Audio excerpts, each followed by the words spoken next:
Pernah nggak sih lo mikir soal salah satu hal yang lo pelajari di sekolah, terus lo kayak tiba-tiba sadar aja gitu, ngapain ya dulu belajar kayak gituan di sekolah? Sebagai seorang pelajar, kalian pasti pernah berpikir soal salah satu yang kalian pelajari di sekolah. Terus kalian berpikir, buat apa kita belajar begitu di sekolah? Apa sih faedahnya buat kehidupan kita sekarang? Sebagai contoh, perang di Ponorogo terjadi pada tahun 1825 sampai 1830. Fungsi trigonometri yang utama adalah fungsi sin, cos, dan tan. Nah, coba kalian pikir, pelajaran seperti itu ada faedahnya tidak di kehidupan kita? Misalnya saat lamaran kerja, pernah tidak ditanya kapan terjadinya perang di Ponorogo? Atau apa manfaat mempelajari semua itu untuk kehidupan sehari-hari? Tidak pernah kan? Nah, terus buat apa kita dulu belajar itu? Terus harusnya apa sih yang harus dipelajari di sekolah? Nah, jadi di video ini kami bakal cerita soal seorang yang paling bertanggung jawab soal pendidikan di negara ini. Khususnya itu adalah Bapak Pendidikan di Indonesia, yaitu Bapak Raden Mas Suharto di Sujononingrat alias Bapak Ki Hajar Dewantara. Jadi kami saranin kalian harus nonton video ini sampai akhir, karena di akhir video nanti kalian akan sadar akan banyak hal yang berguna buat kehidupan kalian sekarang dan ke depan. Pertama-tama, sebelum membahas tentang filosofinya, di sini saya akan membahas tentang orangnya. Raden Mas Suharto Suryaningrat atau yang sering dikenal dengan Ki Hajar Dewantara merupakan seorang bangsawan Jawa yang lahir di Yogyakarta pada tanggal 2 Mei 1889. Ki Hajar Dewantara terkenal dengan 3 filosofi pendidikannya, yaitu Ing Arso Sing Tulodo, Ing Madya Mangkarso, dan Tutwuri Handayani. Ki Hajar Dewantara terkenal dengan kejeniusannya. Semasa muda, beliau mendapat beasiswa untuk bersekolah di Sekolah Kedokteran Belanda di Batavia. Kita bisa bayangin, orang pribumi sekolah di masa itu saja sudah syukur, apalagi dapat bersekolah di sekolah Belanda.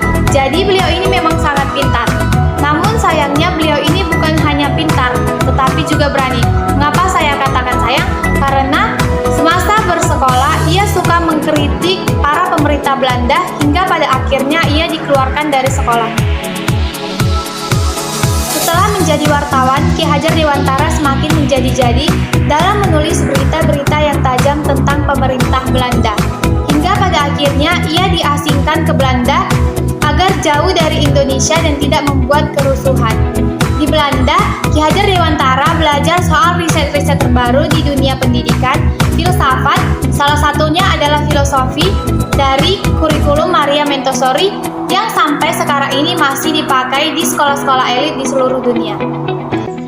Dan dari hasil pembelajaran dan otak jeniusnya itulah yang ia rangkum dan beliau bawa pulang ke Indonesia untuk dijadikan sebagai dasar pendidikan ala dia, termasuk di sekolah taman siswa, yaitu sekolah yang didirikannya sendiri, dan perkumpulan intelektualnya yaitu Selasa Kliwon, dan buat Indonesia secara keseluruhan sewaktu menjabat menjadi Menteri Pendidikan.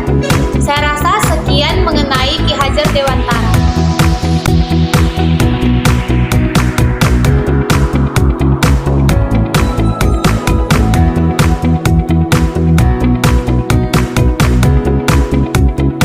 Baik, saya di sini akan menjelaskan tentang konsep pendidikan yang telah diterapkan Ki Hajar Dewantara, di mana menurut Ki Hajar Dewantara, konsep pendidikan yang tepat itu adalah manusia yang merdeka, di mana artinya manusia merdeka itu adalah manusia yang selamat dan bahagia, selamat dalam menerapkan pendidikan dan selamat di sekolah, dan juga bahagia.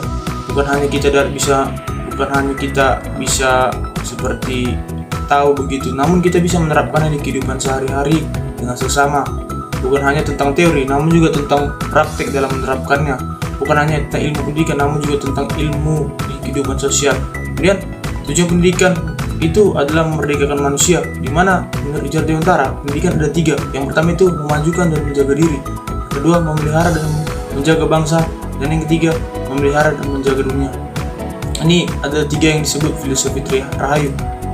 Kemudian, Ki Hajar Dewantara yang mengatakan, ambillah ilmu dari luar, seperti Ki Hajar Dewantara. Konsentris ini artinya belajar dari luar boleh, tapi jangan lupa disesuaikan juga dengan identitas dan konteks yang ada di kehidupan sehari-hari dan di kehidupan nyata. Terima kasih. Sekian video dari kelompok kami. Thank you for watching.